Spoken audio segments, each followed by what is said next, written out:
and welcome to another episode of the Feudal Future podcast. I'm Marshall Toplansky. I'm Joel Kotkin.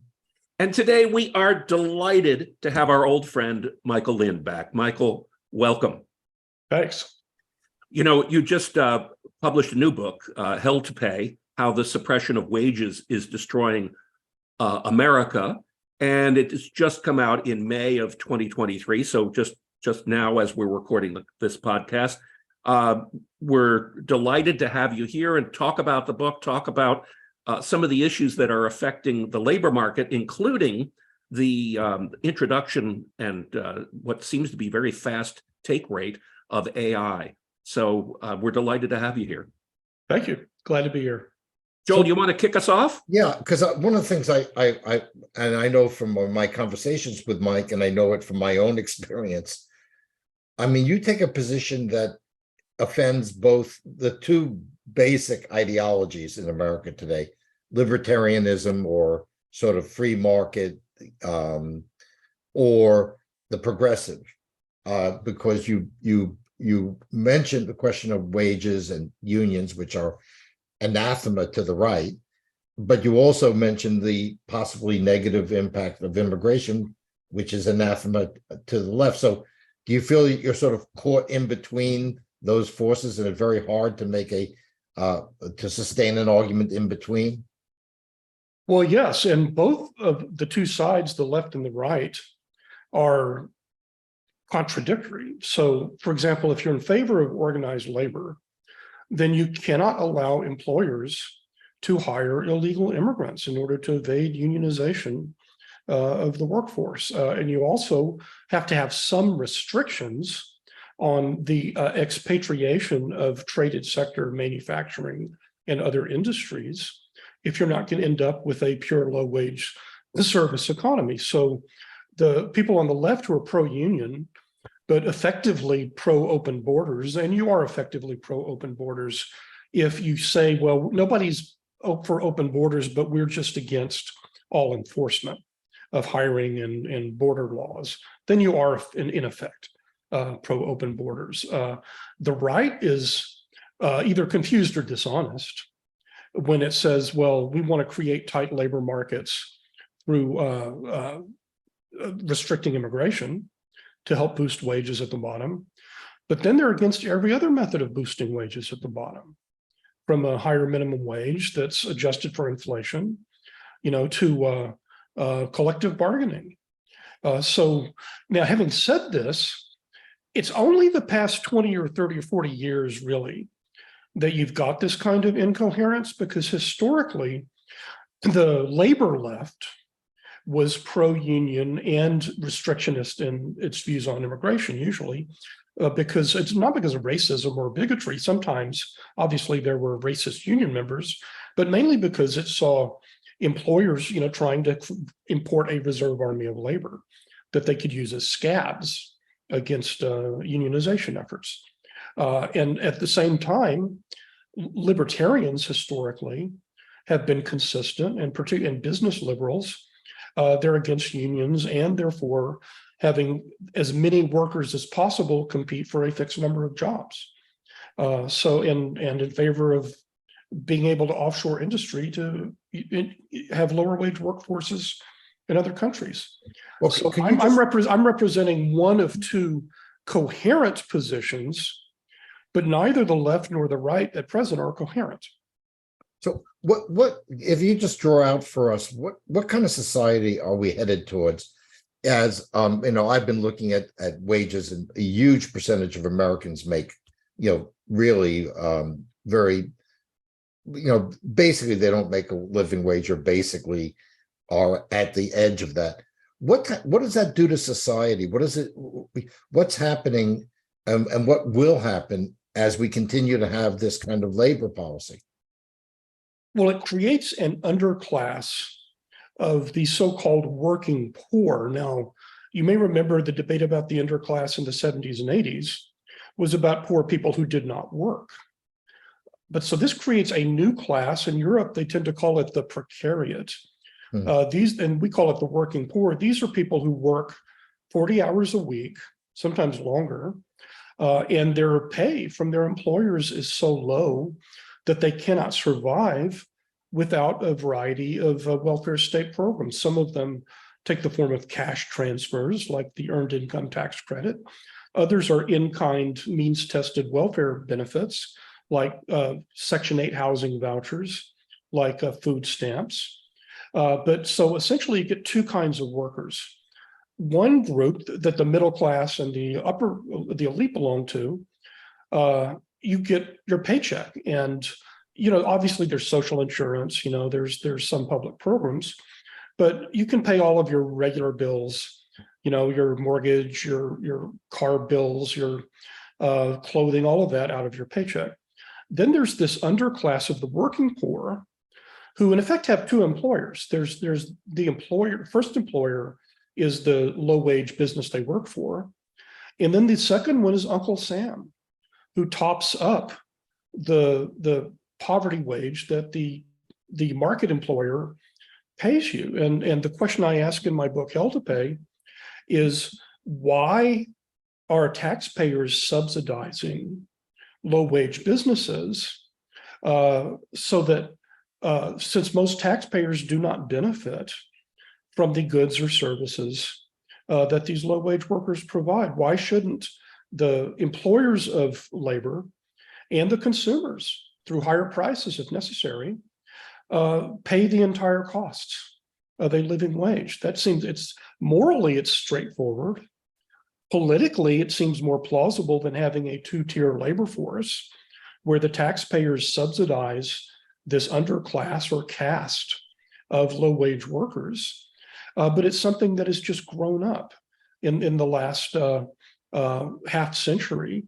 I call it the low-wage, high welfare system. It's high welfare, not that because our welfare state is generous compared to Sweden or Norway or other countries, but because the welfare component of the low-wage workers' total income is really big in some cases. In my book, Hell to Pay, I cite a study from New York State a few years ago where a typical low-wage worker would get the income more or less doubled by adding all of the different taxpayer subsidized welfare benefits on top of it, which means that in New York, the wage that employers are allowed to pay at the bottom is really half of what a person needs to live.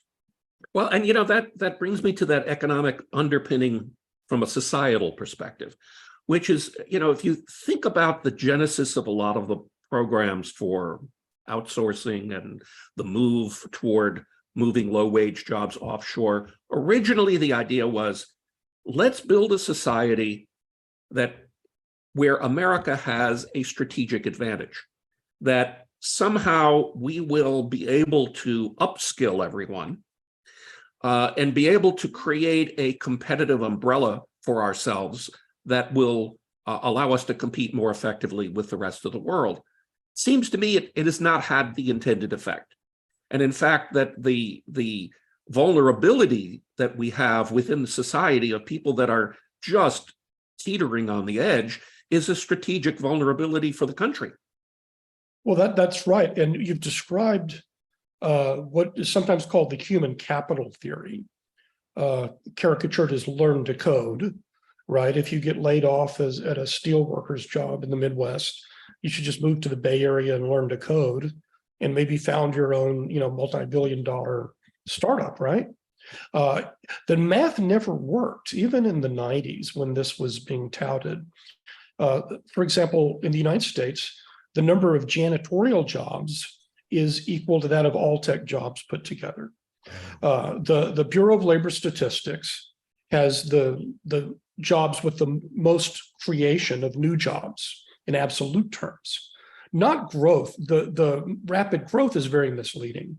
So you'll see these figures about how solar panel installers will experience 400% growth, right, in the next 10 years. Well, that's from 1% to 4% or something. But if you look at absolute numbers, and I've been looking at this for 30 years, every few years I go check it out. It's periodically updated. At no point in the last 30 years has the BLS list of jobs with the 10 most numerable new openings, ever had more than 2 jobs that required a BA. And usually those are registered nurses and managers, like the manager at a grocery store. Everyone else, there's no high skill requirement. There's no STEM required. They need high school education, sometimes less than high school, according to the BLS, plus a little on the job training. So what are these jobs? Well, over time, they're becoming more and more low paid health care jobs. And we can talk about that later. Having more health care jobs is fine. Yeah, one of the things I think Joel and I have been looking into is trying to project what the jobs of the future are going to look like. And, the game changer here is GPT and AI. Your point earlier that, you lose your job as a steel worker in Pennsylvania, go learn how to code in San Francisco. There are no coding jobs that are going to be happening in the future. Everything is going to be AI related. They're talking about needing a new class of prompt engineers. Prompt engineers are people who actually enter the English language into a search engine box. And that's kind of like zero skill, other than literacy, which of course is another whole issue to talk about. But the point that I'm making is that if those jobs go away, what we're left with are really basically 2 types of jobs. Maintaining the physical infrastructure, like plumbers, electricians, people that have to keep the lights on, and maintaining the human infrastructure of personal services for things like physical therapy and nail salons. So is that where we're going? Is there something? Well, I think, Marshall, you're overlooking a third source of jobs, which is make work jobs for retinues of corporations and rich people. And these will continue to exist no matter how advanced technology is, because they have to dump their untalented children somewhere. And I have to tell you, from the nonprofit world in particular, but the universities are getting like this, there are more and more make work jobs for the children of our overly large upper middle class or overclass. And those jobs will be there. You can count on that. So, for example, we found out when Elon Musk took over Twitter, he fired all these Twitter people. I'm not on Twitter, but it seems to be functioning with a slimmed down staff. Maybe some people would disagree. So what were they doing all day? All of these 20-somethings and 30-somethings. Well, they were somebody's kid or niece or nephew, and they went to an expensive liberal arts college, and they sat in these cubicles in this high-tech, sort of pseudo-modernist environment, and they surfed the web all day, and they tweeted to each other. And now and then maybe they had a report at the end of the month that they did Sunday night, and they were being paid, $60,000, $80,000, $100,000, $50,000 to basically sit at cubicles and just surf the web. Yeah, I mean, if you actually look back, Vonnegut presaged this. He said that we're building a society where people are just going to sell stuff to each other. But and I think that's all it is. Well, I wouldn't even mind that. At least it would still be a commercial society rather than, to use the term of this podcast, a feudal society. What I'm concerned is that you're going to have these rentiers, and particularly the heirs and heiresses of the tech tycoons, of the first wave of the internet, and they will simply through philanthropy.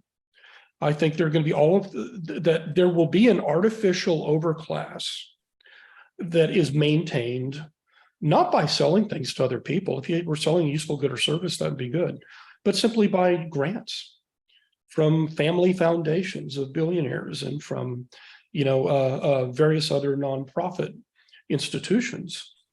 So I think that is truly feudal, because on the one hand, the source of the money is rents. Either it was originally an intellectual property rent because, you came up with some new software program in the 1980s, and then our overly generous patent laws, let you, get royalties for this forever.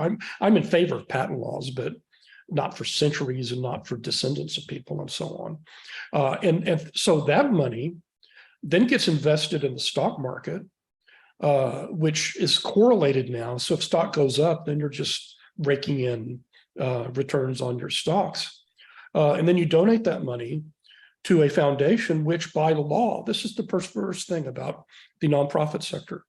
By law, you have to spend a certain amount, whether there are any projects worth spending on or not, right? It's the reverse of capitalism. Noblesse oblige. Exactly. Right. Exactly. It's just, okay, let them eat cake. We just made some great money. Let's go redistribute the wealth in charity. So I was reading about Cardinal Wolsey, the prime minister of Henry VIII. So in those days, to show off your wealth and power, you had retinues of people around you all the time, right? The bigger the retinue, the more important you were as an aristocrat or as a political figure. So when he marched from one village to another in Britain, hundreds of servants bore pillows in their hands, and each pillow had one piece of cutlery on it, just to show off, right? His silverware, okay? Now, we have the equivalents of Cardinal Wolsey today, but they have, a family foundation named after them, and they buy a building with multiple stories, and it's full of cubicles, and they have all of these hip young people, doing jobs like, DEI coordinator and whatever. So there's exactly the same types of people who would have stood in line at Versailles to hand articles of clothing to the king, right? This was the great honor. And you passed his sock along a bucket brigade of 20 people to the king while he's getting dressed. But since we're supposedly a democracy, we pretend that they're doing research or analysis or something like that. But no, I think these people are retainers. And that's why their jobs are not going to be destroyed by AI, because they tend to be the children of wealthy or powerful or influential people. And in Washington, there's a wonderful phrase, patronage dump. Have you ever heard that phrase, patronage dump? It's a department where you dump the sons and daughters and nephews and nieces of donors and of political allies who can't get jobs, but you want them to be paid well and have an upper middle class existence. So I agree with your analysis about the bottom tiers, the physical infrastructure workers and the personal service workers or servants. But I think that there are two more tiers on top of that. Yeah, and I think that one is the retainers and the other is the rentiers. Yep, and I'm thinking, just since all of us have been involved in academia in some way, there's a degree program that has to come out here, right? You have to get a PhD in sycophancy. Well, arguably, I think that's most of the department. Well, arguably, that's already the case, because there are all these studies that show that employers are demanding BAs for jobs which in their own firms have been done for decades by people without BAs. Okay, so there's a mystery, like, why are they demanding BAs? Well, it's a screening device, and it's not the actual content of the program. It doesn't really matter whether you have a business undergrad degree or communications or whatever, but the very fact you have a BA means that you are relatively punctual, you show up on time, you complete your assignments, you don't talk back to the professor, right? You don't get in trouble with the administration. So you're kind of a safe bet as an employee. So the BA arguably is kind of a degree in sycophancy. I was on a panel a few years ago with the economist Tyler Cohen, and a member of the audience asked us, well, what should we be teaching our children, for the jobs of the future? And Cohen and I, we disagree on many things, but we both agreed that being obsequious and servile and mastering customer service and remembering the customer is always right, not arguing with the customer, this is really much more important than knowing calculus. And clearly a skill that's been mastered by every country that has developed call centers around the world, right? Where this is Exactly. servility is the key success factor. So, okay, how do we get out of this, Mike? That's exactly the question. Like, now we've gotten everybody depressed. How do we get out of it? And is there a political path to addressing this? Well, the first question before the political question, first question is easy. Pay everybody who works 40 hours a week, a living wage, and then have a family wage system through the social insurance program. So you actually raise the payroll tax so that for the first 6 years of life or so of the kid, you have caregiver subsidies.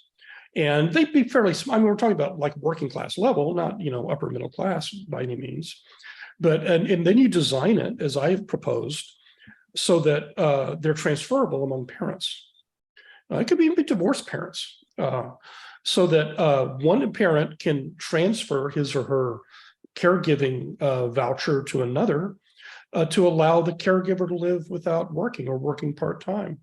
So a living wage plus, social insurance for caregivers, not until 18. I don't think that's necessary, but maybe up until 6 or so.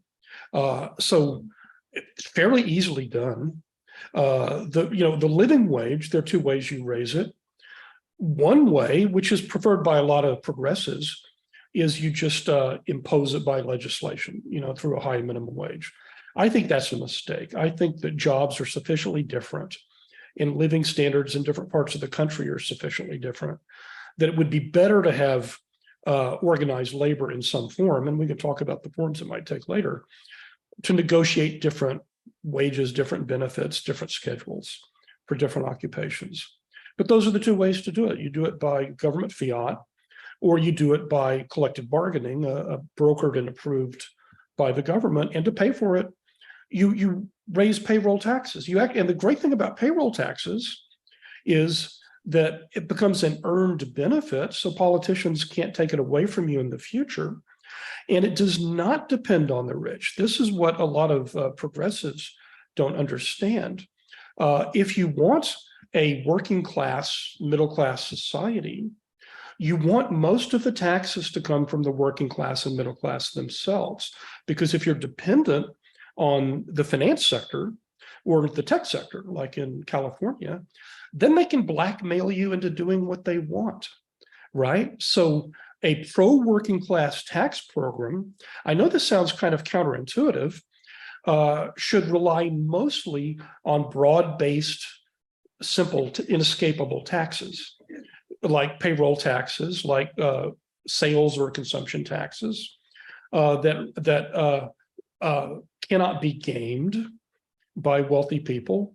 And also your society does not collapse if all the rich people one day decide to move to Belize and become tax expatriates. Which is what's happening now in New York, in Illinois, in Massachusetts, in New Jersey, and really for the first time in a big way here in California. These people who say, hey, look, because the progressives keep proposing, well, we're going to raise the taxes on people making over 5 million a year. Well, how many of them are there? And those are people who can afford to move to Nevada and go into California when they need to. Well, and the progressives call themselves social democrats, but this is not the way social democracy in Scandinavia works. In the 1970s, the Swedes tried soaking the rich. Result was Ingmar Bergman gave up his citizenship, massive capitalist flight.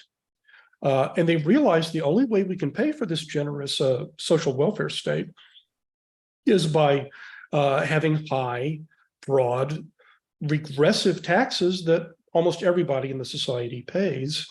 And what makes them less regressive is on the spending side. Yeah. So the benefits kind of, there's a trade-off. Right. The benefits are targeted, earmarked, and not violable. Yeah, that's right. So this is not rocket science. I mean, other societies have done aspects of what I'm calling for. Now, I don't like the Swedish model with regard to the family because it's based on a high degree of what the left calls defamilization, trying to make not only spouses as independent financially of each other as possible, but even children in some cases. I think the German and Canadian models are better. They give families cash, and the families can decide, do you want the cash to support a family caregiver at home, or do you want it to go to commercial daycare or a public, preschool or whatever? So I think the family should decide, not the government. But the point is, this is not rocket science, and I don't know the French words for this, but I came across a great French proverb: there are not 36 ways to do a thing, right? When it comes to wages and collective bargaining and worker power and immigration, there are 3 or 4 different alternatives, and you pick a model, and then you try to make your choices cohere with each other. So as we sort of wrap this up, I really would like to know, where's the political strategy to make any moves in this direction? Well, I think to rebuild organized labor in particular in the private sector, which has collapsed to 6%, I think you're going to have a reform-minded section of the national elite, which sees the danger of having this polarized two-tier workforce, and simply overrides not all business by any means. Most businesses are not poverty wage businesses, but these low wage businesses. Now, how will this come about? I think it will come from the top. If you look at labor prevailed after World War II only because President Roosevelt during the war decreed that all contractors have to be unionized.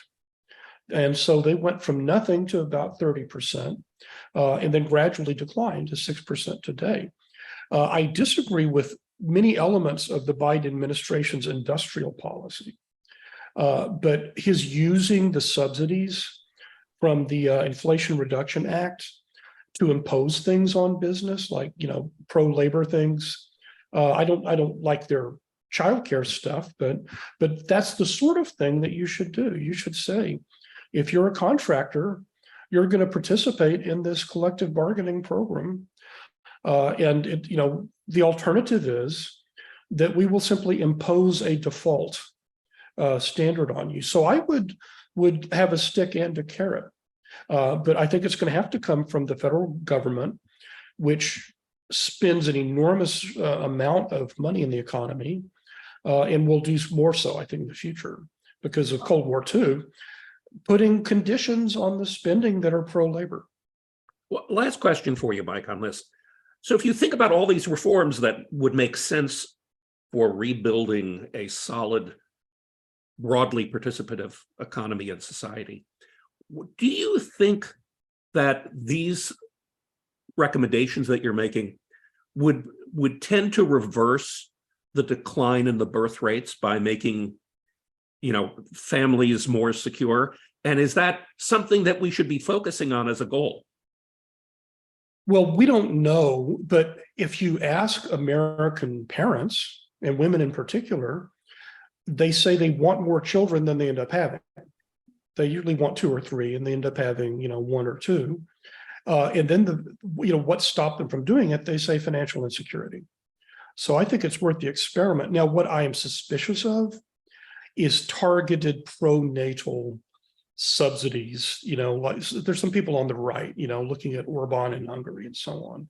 I'm very suspicious of this, partly because one of my mentors was the late New York Senator Daniel Patrick Moynihan, and somebody raises, well, what should our policy be towards families? And Moynihan said, if you think the government can influence family formation, then you know more than I do about government. But so it's worth a try. I mean, we had kind of a historical experiment after World War II with the baby boom and the GI Bill, and it was a very pro-family tax code. The dependent deduction would be huge by modern standards. It just dwarf what most people are talking about in terms of. So I think, just pay people enough so that when they graduate from high school and take these jobs, and let me conclude by saying that these jobs of the future, according to BLS, These are perfectly fine jobs. There's nothing wrong with being a nursing aide. There's nothing wrong with working for a moving company and moving things in and out of people's houses. They should just pay middle-class wages. And if you become a nursing aide or a mover, you should not have to get a BA. You should not have to have, you don't need it for the job. You should just be paid enough that you can start a family when you're 19 or 20 or 22 and buy a starter house. So that's the goal. Now, standing in the way is a phalanx of lobbyists for cheap labor employers. But I think the good thing is they don't have any real arguments on their side. Apart from, well, maybe prices for consumers will go up a little bit. They don't have a moral argument. They don't have a political argument. All they have is raw power. And you can block things for generations if you have raw power. We saw this with desegregation in the American South. But I don't think they have a moral or political case that's positive for low wages. Well, Mike, as always, it has been a fascinating time. And thank you so much for sharing your insights on the Feudal Future podcast. We look forward to having you back soon. I do too. Thank you. The Feudal Future.